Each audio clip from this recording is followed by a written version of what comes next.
안녕하십니까. 반갑습니다. 유영선 목사입니다. 오늘도 함께 하고 계시는 성도님들 환영합니다. 제가 잠시 기도하고 시작하겠습니다. 사랑해 주님, 오늘도 수요 성경 공부로 주님의 뜻과 계획을 알아갈 수 있는 기회를 주심을 감사드립니다. 신앙의 기본이라고 하는 주제로 말씀을 정리하고 더 알아갈 때에 우리에게 주님의 뜻과 계획을 알려주시고 오늘도 주님을 더욱 알게 하시고 믿어지게 되는 은혜를 허락하여 주옵소서. 예수 그리스도의 존귀하신 이름으로 간절히 기도드립니다. 아멘. 네, 오늘 두 번째 시간입니다. 오늘 지금 또 참석하지 못하시는 분들은 지금 녹화가 되고 있으니까 내일 유튜브를 통해서 영상을 시청하시면 되겠습니다.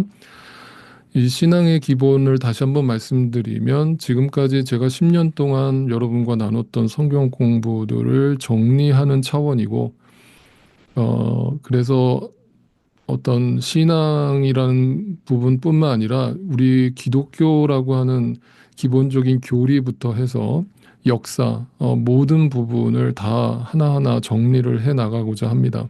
그래서 이 공부가 영상으로 올려진다는 것은 여러분이 언제든지 이 영상을 다시 한번 또 반복해서 보시면서 여러분의 신앙의 뼈대를 좀 분명히 세우시고 알고 신앙생활 하실 수 있는 기회가 되기를 바라는 마음에서 이렇게 준비를 했으니까 여러분이 잘 또 도움이 되시기를 간절히 바랍니다.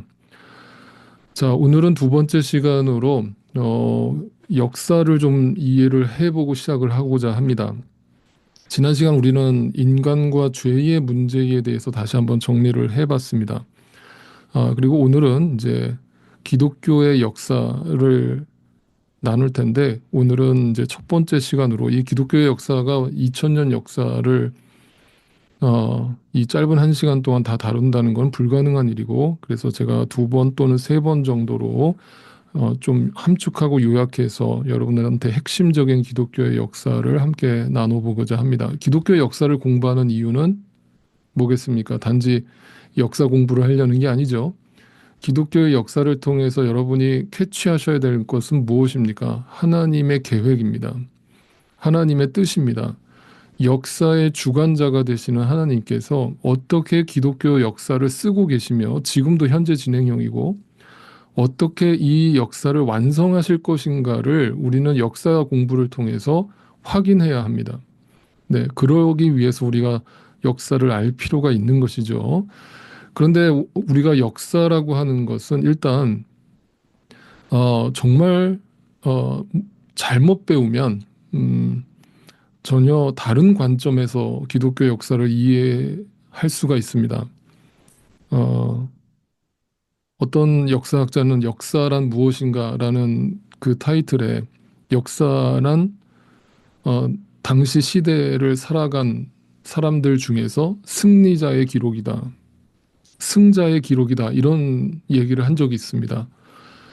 다시 말하면 역사라고 하는 것은 편집되고 그 시대의 승자가 그 패자의 역사를 지우고 승자의 역사로 편집하는 것이 역사의 어떤 왜곡이라고 할 수 있을 겁니다. 그러니까 기독교의 역사도 마찬가지로 어떤 신학적인 관점을 극단적으로 갖고 있는 사람들이 기독교의 역사를 바라보면 엉뚱한 해석을 할 수가 있는 것이고 굉장히 인본주의적인 해석이 나올 수 있는 것이고 때로는 어떤 하나님을 오해하고 왜곡하는 그런 역사를 해석할 수가 있는 것이죠. 그래서 이제 우리는 성경적인 그리고 정말 팩트에 가까운 역사를 공부하면서 어떻게 하나님이 이 기독교 역사를 쓰고 계시며 이끌고 계시는가를 들여다볼 필요가 있겠습니다. 자, 시작하기 전에 제가 이 얘기를 먼저 드리고 시작하겠습니다. 여러분, 역사라고 하는 것은 항상 좋은 면이 있고 또 안 좋은 일이 일어나기 마련이죠. 그러니까 굳이 쉽게 말하자면 선의 역사가 있고 악의 역사가 있습니다. 그죠? 그렇다면 이제 우리는 악의 역사 그러면 이거는 사탄이 역사한 것이고 하나님은 그 순간에 그 역사의 주관자가 아니라 역사에서 약간 동떨어져서 방치 또는 침묵하시고 계시다라는 그런 오해를 갖고서 역사를 들여다보시면 안 된다는 거예요.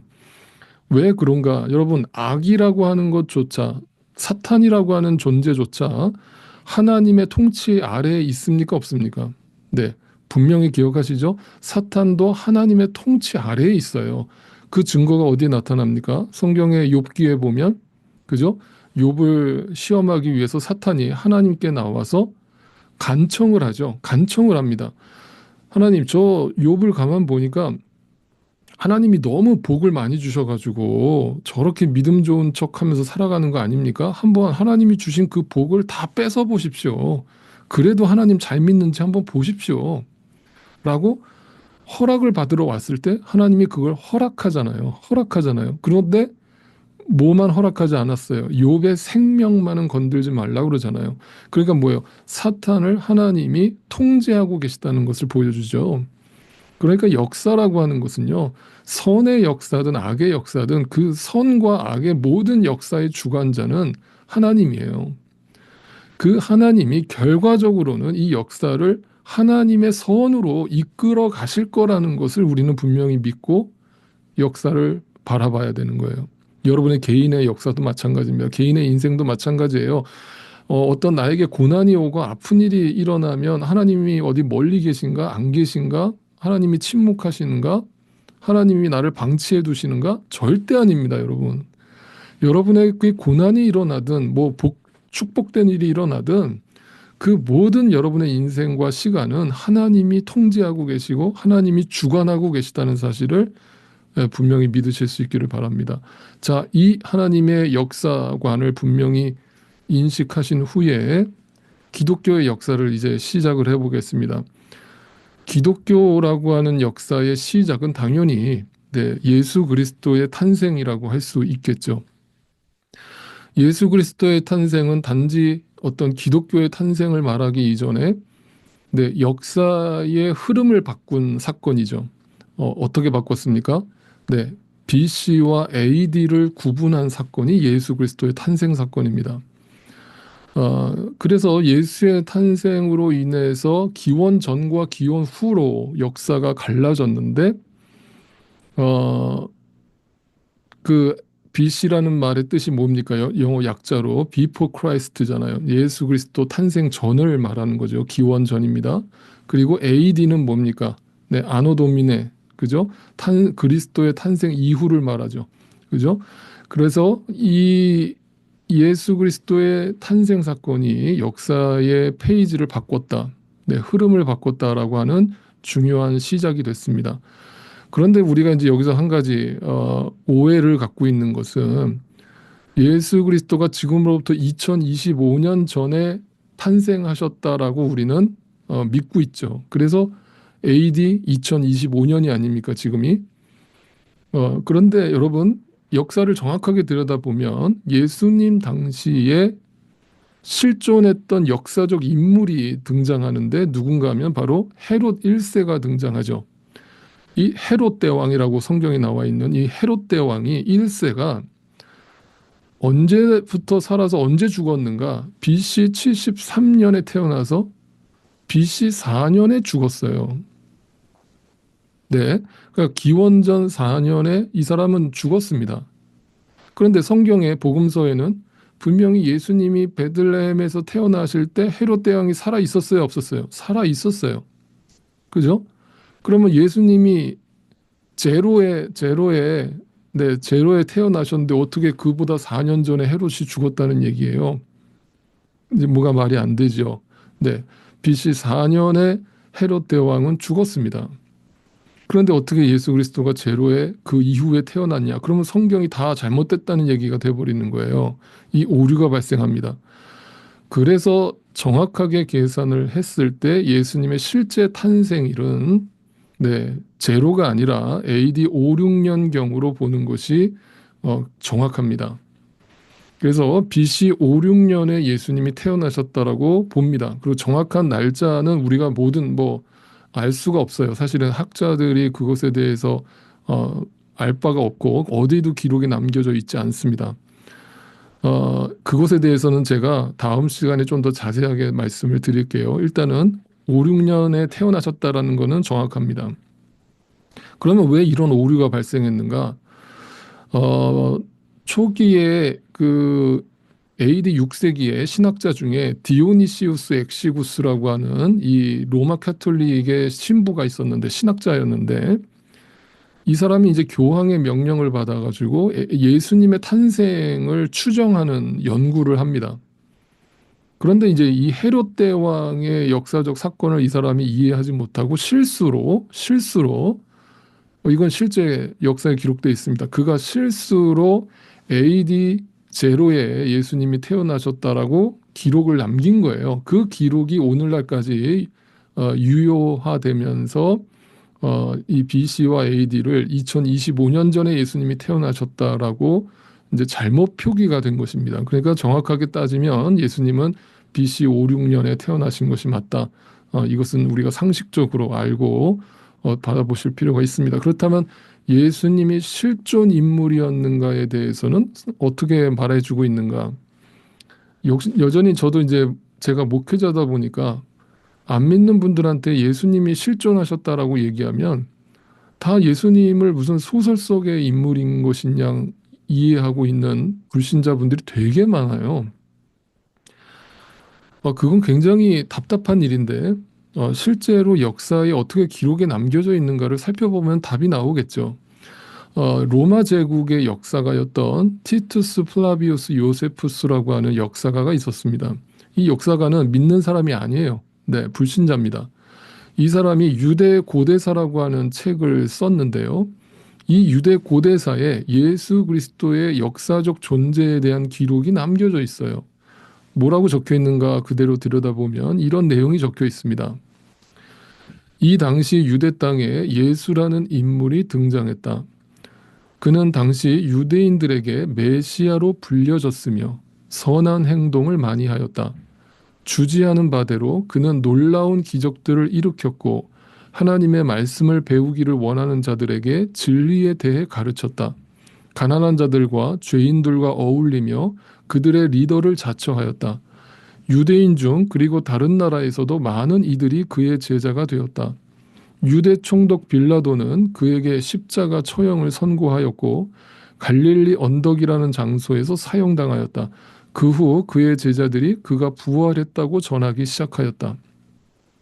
자, 안 믿는 역사가였던 로마의 역사가 요세푸스의 기록에 의하면 예수 그리스도라고 하는 분은 실제적, 역사적 실존 인물이었다는 것이 인정되는 부분이죠. 이것은 안 믿는 자들도 다 동의하는 부분입니다. 그러니까 더 이상 주변에 안 믿는 분들이 야, 예수가 실존했어라고 하는 질문에 대해서 명확하게 설명을 해주실 수 있기를 바랍니다. 그로 인해서 소위 말하는 크리스찬이티, 기독교가 탄생이 시작됩니다. 예수 그리스도의 생애와 예수 그리스도의 십자가의 죽으심과 예수 그리스도의 부활 사건으로 인하여서 기독교가 탄생한 것이죠. 그러나 예수 그리스도는 분명 오늘날 우리가 생각하는 기독교라고 하는 종교화된 어떤 종교라는 틀을 갖춘 종교를 만들려고 하신 분이 아니었죠. 네, 그분은 단 한 번도 제자들에게 이런 종교를 만들어라라는 명령을 내린 바가 없습니다. 후대에 그 예수를 믿고 따르는 제자들이 네, 하나의 집단을 형성하고 공동체를 형성하면서 기독교라고 하는 종교가 탄생된 것이죠. 자, 그 기독교의 탄생의 가장 또 중요한 핵심은 예수 그리스도께서 부활 승천하신 이후에 누구를 약속하셨습니까? 네, 성령 하나님을 보내주실 것을 약속하셨죠. 그래서 오순절날 성령이 강림하시는 사건이 벌어집니다. 마가의 다락방에 120여 명의 문도가 모여 있을 때 오순절이 되어서 그들은 모두 한 곳에 모여 있었는데 그때 갑자기 하늘에서 세찬 바람이 부는 듯한 소리가 나더니 그들이 앉아있는 온 집안을 가득 채웠다. 이 성령 강림 사건으로 인하여 예수의 부활을 목격했던 주님의 제자들이 그 성령의 충만함을 입고 성령 세례를 받고 네, 주님의 증인이 되어서 땅끝까지 복음을 전하는 일에 쓰임 받게 된 것이죠. 그때부터 뭐가 일어난 거예요? 네, 교회가 탄생하게 된 것이죠. 그런데 여러분도 아시다시피 사도행전에는 예수님께서 성령이 너희에게 오시기 전까지는 네, 예루살렘에 머물러라 이렇게 얘기합니다. 근데 문제는 예루살렘에 머물던 제자들이 성령을 경험했는데 성령 세례를 받았는데 땅끝까지 갔어요? 안 갔어요? 안 갑니다. 안 가고 그냥 예루살렘에 모여 있어요. 왜 그랬어요? 이유가 뭐예요? 예루살렘에서 복음을 전했더니 베드로가 복음을 전했더니 하루아침에 3천 명 남자만입니다. 3천 명이 전도되고 5천 명이 전도되고 세례받는 일이 벌어집니다. 한마디로 예루살렘에 대부흥 사건이 일어났죠. 당시 예루살렘의 전체 인구가 약 5, 6만 명에 불과했는데 남자만 5천 명, 8천 명이 구원을 받았다면 난리가 난 거죠. 네. 자, 그런 상황에서 제자들이 예루살렘을 떠날 생각을 하지 않고 있었습니다. 자, 그때 무슨 사건이 벌어집니까? 스데반 집사가 집사로서 초대교회의 최초의 7집사 중에 한 사람으로서 부르심을 받았을 때 처음으로 설교를 하죠. 네, 설교를 하자마자 네, 어떻게 됩니까? 돌에 맞아서 순교를 하는 사건이 벌어집니다. 여러분, 스데반 집사는 예수 믿고 이 땅에서 어떤 복을 누리지 못했습니다.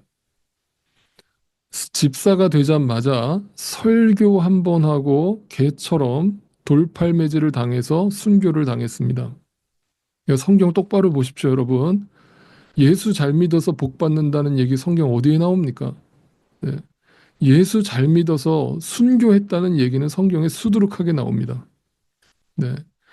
어쨌든 이 스데반 사건으로 인하여서 어떤 일이 벌어집니까? 예루살렘에 기독교에 대한 대박해가 시작되죠. 네, 엄청난 박해가 시작됩니다. 그로 인해서 강제로 예루살렘에 모여 있던 예수님의 제자들이 어떻게 됩니까? 네, 강제로 흩어지게 되죠. 자, 예루살렘에 모여 있던 제자들이 사방으로 디아스포라로 흩어지게 되는 이유가 됩니다. 사도행전 8장에 보면 나와 있죠. 그날에 예루살렘 교회에 큰 박해가 일어났다. 스데반의 죽음으로 말미암아 큰 박해가 일어났는데 그래서 사도들 이외에는 모두 유대 지방과 사마리아 지방으로 흩어졌다. 그런데 흩어진 사람들은 어떤 일이 벌어져요? 두루 다니면서 말씀을 전하는 일이 벌어집니다. 네, 그래서 교회가 이제 세워지기 시작하는 거죠.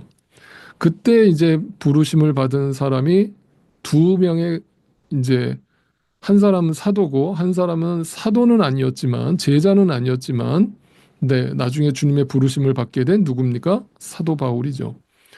자, 바로 이 두 사람으로 인하여서 이제 복음 전파가 땅끝까지 전해지기 시작합니다.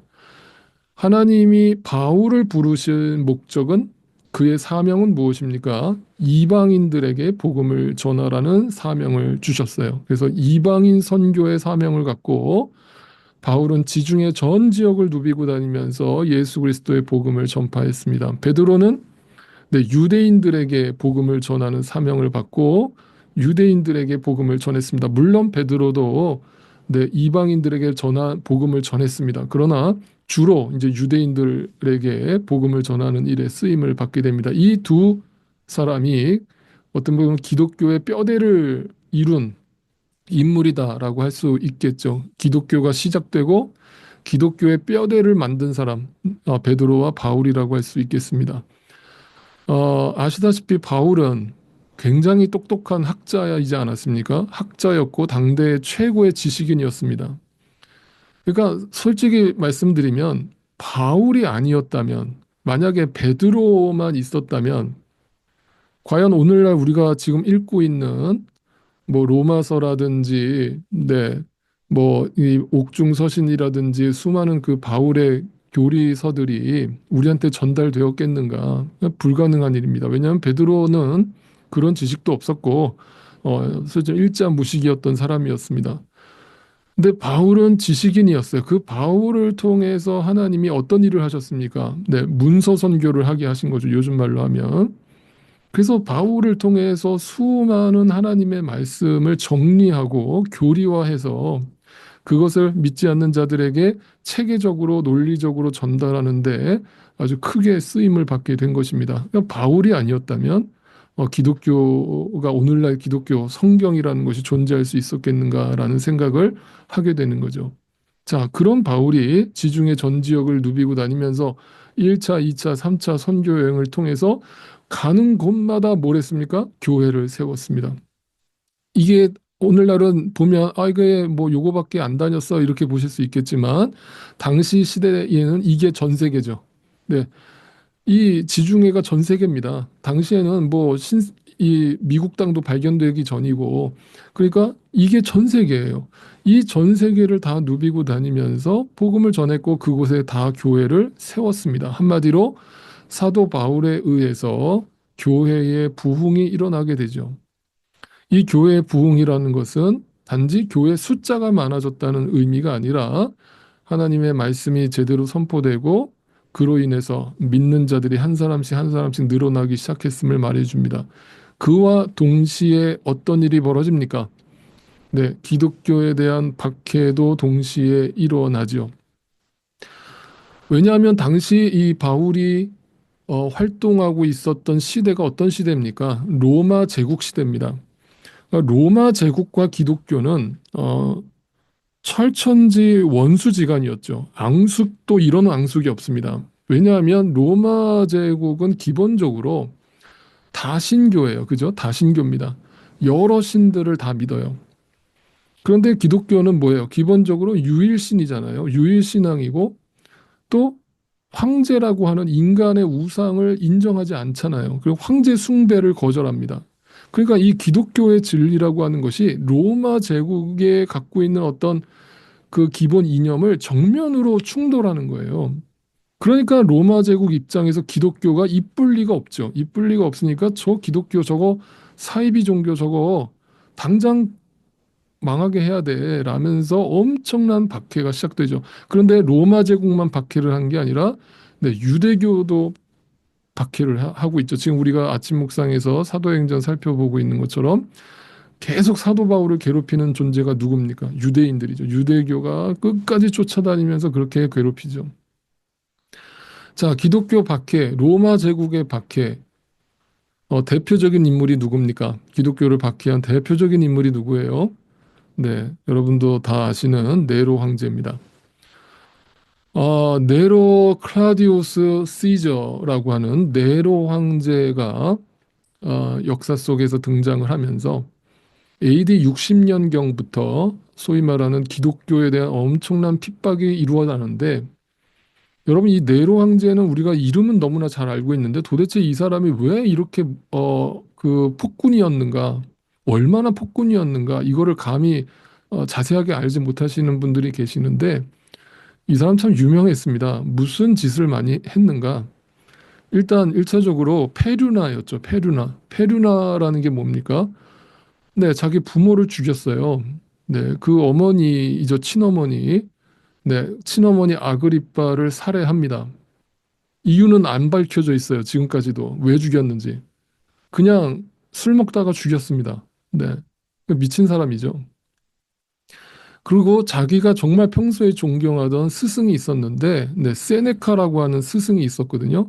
그 세네카도 죽여요. 네. 어, 이때도 역시 술 먹고 죽였다라고 알려져 있어요. 그토록 자기가 따르고 존경했던 스승도 죽여버립니다. 그리고 자기가 정말 사랑했던 동생이 있었는데 그 동생, 네, 브리타니쿠스도 자기의 권력에 도전하려는 걸로 생각을 하고 오해를 하고 망상을 한 거죠. 그래서 동생도 죽여버립니다. 주변에 살아있는 사람이 별로 없었다고 해요. 그러니까 네로는 기분 나쁘면 그냥 다 죽여버리는 거예요. 그리고 자기 혼자 막 상상을 합니다. 망상을 해요. 아, 지금 쟤들이 나를 죽이려고 하나? 나를 암살하려고 하나? 이런 오해가 생기면 그냥 다 죽이는 거예요. 뭐 누구든 상관없어요. 부모도 죽이는 판에 뭐 누구는 못 죽이겠어요. 미치광이었어요. 폭주 기관차인데 아무도 그의 폭주를 막을 길이 없는 거예요. 한마디로 이 사람을 역사가 어떻게 평가를 하고 있느냐? 이제 과대망상 환자, 정신분열증 환자, 강박증 환자라고 이야기를 합니다. 오늘날 이제 정신의학에서는 그렇게 분석을 하지만 당시에는 이런 게 있었습니까? 그냥 귀신에 쓰인 줄 알았죠. 네. 미친 걸로 봤습니다. 아, 이런 폭군이었어요. 대표적인 사건이 바로 로마 대화재 사건 아닙니까? 제가 이것도 영상으로 여러분께 한번 보여드린 적이 있었는데 다시 한 번만 보겠습니다. 한번 요 밑에 자막이 뜨니까 한번 다시 한번 보시기 바랍니다.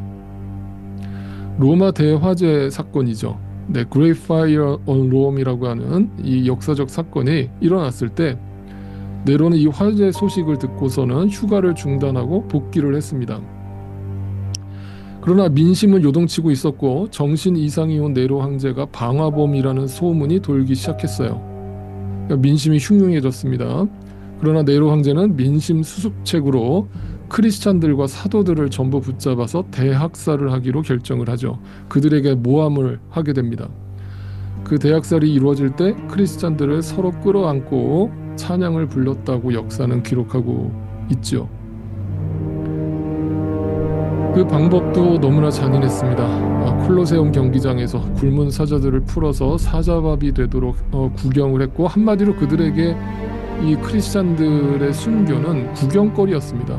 재밌는 구경거리였고 하나의 유흥이었습니다. 네, 저 사람들 막 웃고 떠드는 거 보세요. 얼마나 즐겼는지 몰라요.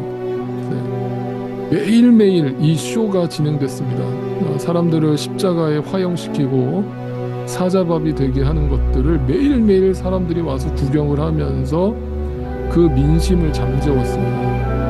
대략 2만 명 정도의 크리스찬들이 이때 처형된 것으로 역사 기록에 남겨져 있습니다.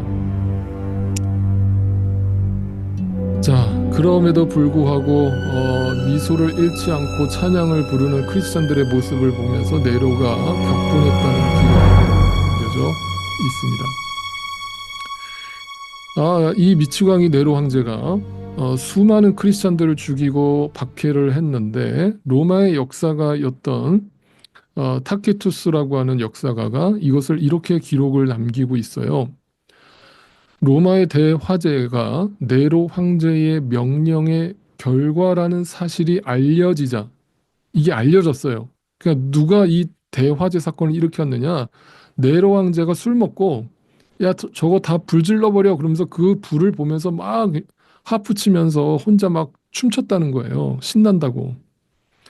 자, 이게 이제 알려지자 민심이 요동치기 시작한 거예요. 그러자 네로 황제는 그러한 소문을 잠재우기 위해서 네, 일반적으로 그리스도인이라고 불려진 사람들에게 로마를 불태우려는 자들이라고 모함하여서 가장 격렬한 고문과 처형 방식으로 네, 그들을 죽이기 시작했습니다. 그러니까 예수님이 부활 승천한 이후에 성령이 이 땅에 오신 이후에 기독교는 그때부터 끊임없는 대박해의 시간으로 들어가게 된 겁니다. 네. 그러니까 초대 그리스도인들은 그냥 매일매일이 순교를 당하는 거였습니다. 여러분, 기독교의 2000년 역사가 순교의 역사라고 하는 이유가 바로 여기에 있습니다. 네, 그 순교의 믿음이 아니었다면 오늘날 우리는 이렇게 편하게 예수를 믿을 수가 없었겠죠. 자, 그 박해는 결코 한두 해에 그치지 않았고 수백 년 동안 지속됐습니다. 수백 년 동안 기독교 박해가 지속되는 가운데 결정적으로 그 네로 황제만 박해를 한 게 아니에요. 그 네로 황제가 죽고 나서 그 이후의 황제들도 계속해서 기독교를 박해했습니다. 그리고 가장 네로 황제보다 더 심하게 기독교를 박해한 인물이 있었는데 그 인물이 이제 디오클레티아누스라고 하는 황제였어요. 이 사람은 당시 로마가 이 정치적으로 대혼란기였어요. 지금 우리나라 정치 상황이랑 굉장히 흡사했습니다. 막 이 원로원에서 맨날 피터지게 싸우고 막 이게 지금 권력이 막 이제 그 흐지부지 되고 양산되는 분위기. 그러니까 이 민심은 막 요동치고 경제는 어렵고 막 지금 이 돌파구를 찾아야 되는데 찾을 길이 없는 거예요.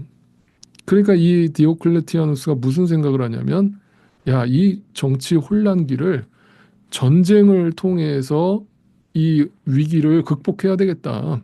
야, 전쟁이다. 전쟁을 일으키자. 그래가지고 징병을 하기 시작했습니다. 그래서 모든 20대 이상 되는 사내 아이들은 다 군대에 입대하라. 명령을 했는데 당시 로마 군사가 약 30만 명 정도였는데 두 배로 60만 명을 목표로 세웁니다. 그래서 그 위에 이제 북쪽과 동쪽으로 이제 그 지역을 확장하기로 계획을 세운 거예요. 그런데 이제 누가 걸림돌이 됐느냐? 바로 크리스찬들이 걸림돌이 된 거예요. 이 크리스찬들이 어떤 행동을 합니까? 크리스찬들은 한마디로 예수 그리스도의 복음을 믿고 따르는 자들이었기 때문에 기본적으로 다 평화주의자들 아닙니까? 그죠? 평화주의자들이고 사랑과 용서를 실천하는 사람들 아닙니까? 그런 사람들이 전쟁에 나가서 적군과 싸울 그것도 어떤 명분도 없이 그냥 단지 이 정치적인 혼란을 극복하기 위해서 전쟁을 일으키려는 그 황제의 어떤 잔머리에 술책에 자기들이 따를 이유가 없었죠. 그러니까 기독교인들이 이것을 반대합니다. 네, 반전 운동이 일어나는 거예요. 쉽게 말하면 반전 운동이. 자, 그러니까 이제 어떤 일이 벌어집니까? 이제 이 황제가 이제 완전히 열받은 거죠. 완전히 열받아서 로마 시내 안에 있었던 모든 교회를 다 파괴해버리기 시작합니다. 이제 흔적도 없이 다 무너뜨립니다. 그리고 믿는다라고 신자가 발각되면은 그 자리에서 즉각 처형을 언도했습니다. 그래서 이 사람이 이제 칙령을 발표했는데 그 칙령의 내용을 살펴보면 이런 내용이 적혀 있어요. 교회들을 기초까지 부수고 성경을 불태우며 높은 관직에 있다고 할지라도 신자로 밝혀지면 모든 지위를 박탈할 것이며 집에서 일하는 노동자들 중에 신자로 밝혀지면 그들의 자유를 박탈하고 즉각 화형에 처한다. 네. 디오클레티아누스 통치 19년에 주님의 순환절이 임박한 어느 날 내려졌던 칙령이었습니다. 자, 이렇게 끊임없이 수백 년 동안 날마다 순교를 당하고 핍박을 당하고 모함을 당하던 당대 초대 크리스찬들은 하루하루가 사는 게 아니었죠. 그럼에도 불구하고 그들은 늘 하나님을 바라보며 예수 그리스도를 의지하며 성령 하나님을 의지하여서 복음 안에서 하루하루를 견뎌내고 있었습니다. 자, 그 기독교 박해가 드디어 끝이 나는 상황이 벌어졌습니다. 그 기독교 박해를 끝낸 황제가 등장합니다. 그 사람이 바로 누굽니까? 네, 콘스탄티누스 1세입니다. 콘스탄틴 황제라고 우리가 흔히 부르는 콘스탄티누스 1세 황제가 등장하면서 드디어 기독교 수백 년간에 이어졌던 박해가 종지부를 찍게 됩니다. 이 콘스탄티누스 1세가 무슨 행동을 합니까? 기독교를 공식 종교로서 인정을 하게 됩니다. 최초의 일이었죠. 자, 그렇다면 이제 여기서 우리가 또 궁금하죠. 왜 갑자기 자기보다 앞서 있었던 그 모든 황제들은 기독교를 그렇게 싫어하고 핍박을 했는데 왜 갑자기 콘스탄티누스 1세는 기독교를 종교로서 인정을 해주었는가? 무슨 일이 벌어졌는가? 왜 공식적으로 기독교를 인정했는가? 이런 사건이 있었습니다. 콘스탄티누스 1세가 전쟁을 앞두고 있었는데 잠을 자는데 꿈을 꾸게 됩니다. 그 꿈의 내용이 이래요. 콘스탄티누스는 꿈속에서 하늘의 표시를 군사들의 방패에 새겨 놓은 후에 전투에 나가라는 지시를 받아요. 그는 명령받은 대로 방패에 X 문자를 쓰고 수직으로 선을 긋고 그 꼭대기에 둥글게 원을 그려서 그리스도의 암호문이 되게 했습니다. 이게 지금 글로 읽으니까 여러분이 와닿지 않으시죠? 이게 도대체 무슨 말이야? 하는데 어느 날 꿈을 꿨는데 그 군사들의 방패에다가 이 문자 심볼을 새기고 나가면 네가 이길 거야라는 환상을 보게 된 거예요. 그 문양이 바로 이거죠. 오늘날도 로마 카톨릭에 여러분이 보시면 보실 수 있는 이 문양입니다. 이 문양이 뭐예요? 자, 이렇게 X자가 그어지죠. X자가 그어지고 이렇게 가운데 P자가 모양 새겨진 모양입니다.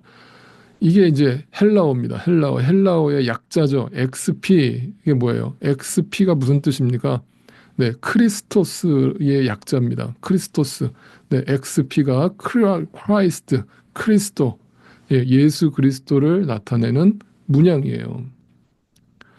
그래서 이 환상을 본 콘스탄티누스가 이것을 신의 계시, 하나님의 계시로 받아들이고 그날 즉시 꿈을 꾸자마자 그날 즉시 로마에 있는 모든 군사들에게 방패에다가 이 심볼을 새겨 넣게 했습니다. 자, 그리고 나서 전쟁이 벌어집니다. 어떻게 됐을까요? 이겼을까요? 졌을까요? 네, 대승을 거두게 됩니다. 대승을 거두고 콘스탄티누스의 부대가 완전히 승리를 거두었습니다. 여기 지금 이 그림에 보시면 저 구름 위에 네, 천사들이 호위를 하고 있습니다. 그리고 콘스탄티누스 황제예요. 그가 앞장서서 있을 때 천사들이 그를 호위하면서 이 전쟁을 승리로 이끌어주는 장면을 그림으로 그린 것입니다. 자, 이 경험을 하고 나서 콘스탄티누스가 앞에 기독교를 그토록 수백 년 동안 박해했던 다른 황제들과 달리 갑자기 기독교를 네, 공식 종교로 인정하게 된 배경이 된 것입니다. 자, 그래서 이 콘스탄티누스가 이제 칙령을 발표하게 되죠. 그 칙령에 바로 유명한 네, 밀라노 칙령이라고 하는 네, 에딕트를 발표하게 됩니다. AD 313년 2월에 일어난 사건입니다. 그러니까 여러분 예수님이 부활 승천하신 이후에 몇 년이 지난 거예요? 대략 약 300년 가까이가 지난 시점이죠. 그러니까 300년 동안 기독교는 엄청난 핍박을 받다가 드디어 그리스도교에 대한 자유가 선언되었고 그리고 예수 그리스도를 증거하는 성직자들에게 대한 병역 및 면세 특권이 주어지고 모든 성직자에 대한 형사처벌 금지라고 하는 아주 파격적인 칙령이 발표가 됐습니다. 이것이 이제 오늘날 우리가 알고 있는 로마 카톨릭이라고 하는 종교가 탄생되는 배경이 된 것이죠. 이때 당시에는 로마 카톨릭이 아직 존재하지 않았습니다. 이때 당시에는 단지 그 그리스도 교에 대한 자유를 선언해 준 것뿐이에요. 네. 아직까지는 그리스도교를 국교로 선포한 건 아닙니다. 그냥 그 이제 시작점이 되는 순간입니다. AD 313년. 자, 그 밀라노 칙령을 좀 자세히 살펴보면 이런 글이 적혀 있어요. 우리는 그리스도인과 다른 모든 사람에게 각자가 원하는 종교를 선택할 수 있는 자유를 주는 것이 바람직하다고 판단했다. 이전에 그리스도인들에게 가해진 모든 규제들은 철폐되었다. 기독교 신자들은 아무런 간섭도 받지 않고 어떤 걱정을 할 필요도 없이 자유롭게 그리고 공개적으로 신앙생활을 할 수 있다. 우리는 이제 기독교 신자들에게 완벽한 종교의 자유를 준다. 라고 선언을 했습니다. 야, 이렇게 돼서 이제 소위 말하는 기독교의 박해 시대가 마무리되고 드디어 로마가 이제 기독교를 이제 국교로서 받아들이는 이제 배경이 된 사건이 벌어진 것이죠. 자, 이것을 놓고 이제 학자들마다 이제 다른 해석과 견해가 있어요. 어떤 사람들은 그 콘스탄티누스 황제가 꿨던 그 환상이 정말 실제로 하나님이 주신 계시가 맞다라고 분명히 그것을 이제 그로 인해서 하나님의 축복으로 이 기독교가 어떤 종교의 어떤 반열에 올라서게 됐다라고 주장하는 신학자들이 있는 반면에 이 콘스탄티누스 황제가 어떤 삶을 살았는가를 들여다봤더니 자, 이렇게까지 신의 계시를 받고 기독교를 종교로까지, 종교의 자유까지 인정해줬던 황제가 그렇다면 정말 하나님을 잘 믿어야 될 거 아니에요. 예수님을 믿어야 될 거 아니에요. 그런데 안 믿었거든요. 이 콘스탄티누스 황제가 예수를 안 믿었어요. 그 언제 믿었느냐? 근데 죽기 바로 전에 믿었습니다. 죽기 바로 전에 세례를 받고 싶다고 해가지고 세례 받고 죽어요. 그 이유가 뭐냐면 그때 당시에는 세례를 받은 이후에 죄를 지으면 그 세례가 무효된다고 생각을 했어요. 그래서 죽기 바로 직전에 세례를 받고 죽어버린 거예요. 그래서 이거를 신앙이라고 해야 될지는 의문이에요. 솔직히 말하면. 그리고 이 사람이 살아생전에는 무슨 행동을 했느냐? 어, 다신교를 믿었어요. 네. 로마는 기본적으로 다신교 아닙니까? 근데 그 모든 종교를 다 숭배했습니다. 모든 종교를 다 숭배했기 때문에 콘스탄티누스를 과연 기독교 신자라고 말할 수 있는가라고 하는 퀘스천이 생기는 거예요. 그럼 그 환상은 뭐냐? 이제 그것도 어떤 정치적인 이유에서 기독교를 이용하려고 했을 것이다라고 보는 사람들도 꽤 있습니다. 자, 이거는 솔직히 우리는 모릅니다. 모릅니다가 정답이에요. 어떤 역사학자도 몰라요. 다만 그랬을 것이다라고 우리가 추정하는 것뿐이고 이것 또한 하나님만 아시겠죠. 그런데 제가 서론에서 말씀드린 게 바로 이런 부분이거든요. 이것이 어떤 인간적인 술수에 의해서 이루어진 사건이든지 아니면 정말 하나님의 계시와 특별한 은총에 의해서 기독교가 이제 대박해의 시간을 끝내고 어떤 기독교로서 안정적인 종교로서 복음을 전할 수 있는 기회가 되었는지 이거는 하나님의 역사의 주관으로 하시는 그 역사의 틀 안에서 보면 어느 쪽이었느냐는 이제 사실 중요한 건 아니에요. 근데 결과적으로 그걸 통해서도 그것이 순수하지 않았다 할지라도 그걸 통해서도 하나님은 하나님이 이루고자 하시는 그 계획과 뜻을 이루어 가고 계신다. 선의 역사든 악의 역사든 하나님이 합력해서 선을 이루신다라고 하는 것을 우리가 바라볼 필요가 있는 거예요. 그래서 우리가 이것은 선이다, 이것은 악이다라고 우리의 인간의 시선으로 그거를 규정할 수 없어요. 네, 그건 하나님만 아시는 거예요. 왜냐하면 인간은 눈에 보이는 것만 가지고 판단을 하기 때문입니다. 그래서 분명히 콘스탄티누스라고 하는 황제가 기독교를 공인해 준 것은 겉으로 봐서는 선의 역사인 것처럼 보입니다. 그러나 그 내막이 그가 예수를 믿지 않았다는 것, 그가 다신교적인 신앙을 소유하고 있었다라는 것을 봤을 때 그 내면은 순수하지 않았다라고 볼 수 있겠죠. 그러나 그럼에도 불구하고 그것조차도 하나님의 역사 가운데 하나님이 사용하셨다라고 보는 것이 타당할 것입니다. 자, 그로 인해서 이제 기독교라고 하는 종교가 본격적인 어떤 종교의 틀을 갖추게 되는 것이죠.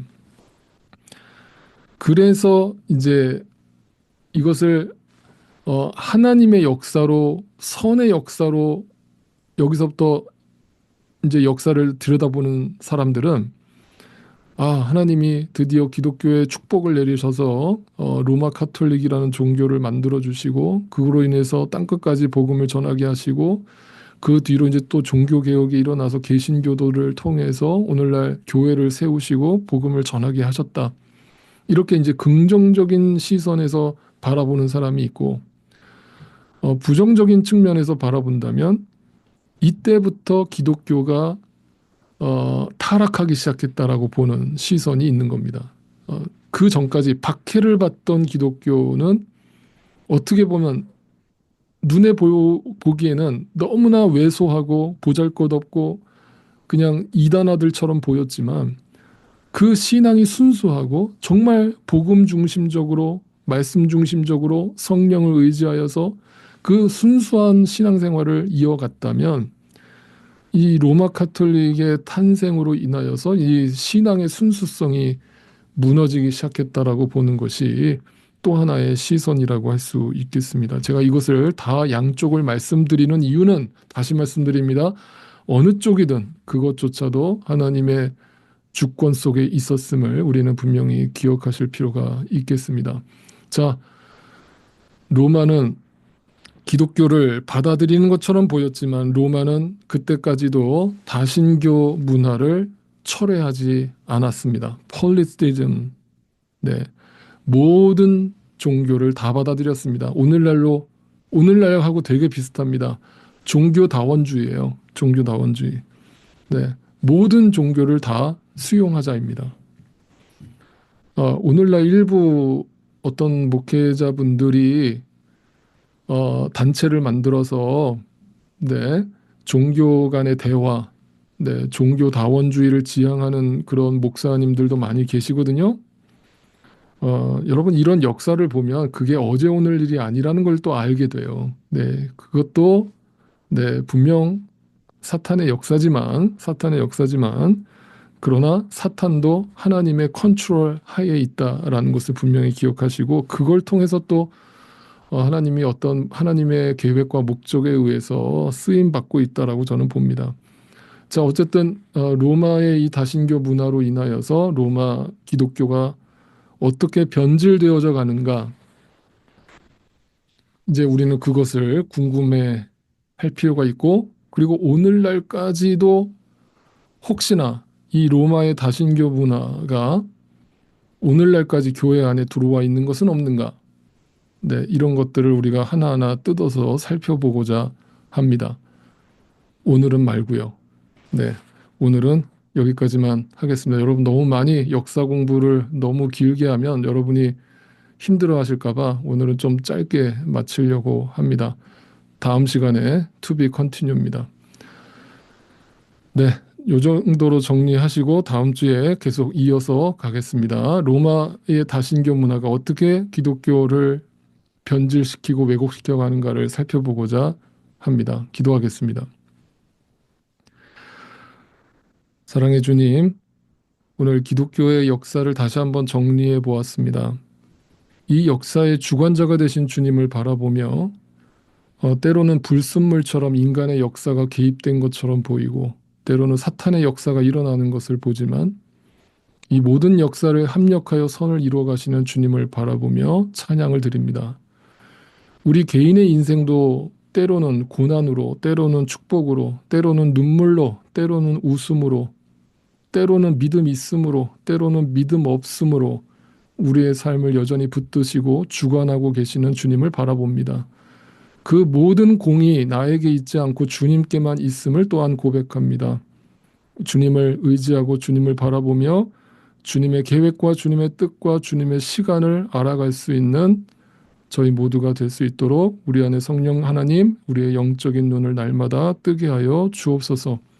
오늘도 늦은 시간까지 주님의 말씀을 사모하여 모인 주님의 귀한 백성들 축복하시고 주님의 평안과 안식으로 채워 주옵소서. 예수 그리스도의 존귀하신 이름으로 간절히 기도드립니다. 아멘.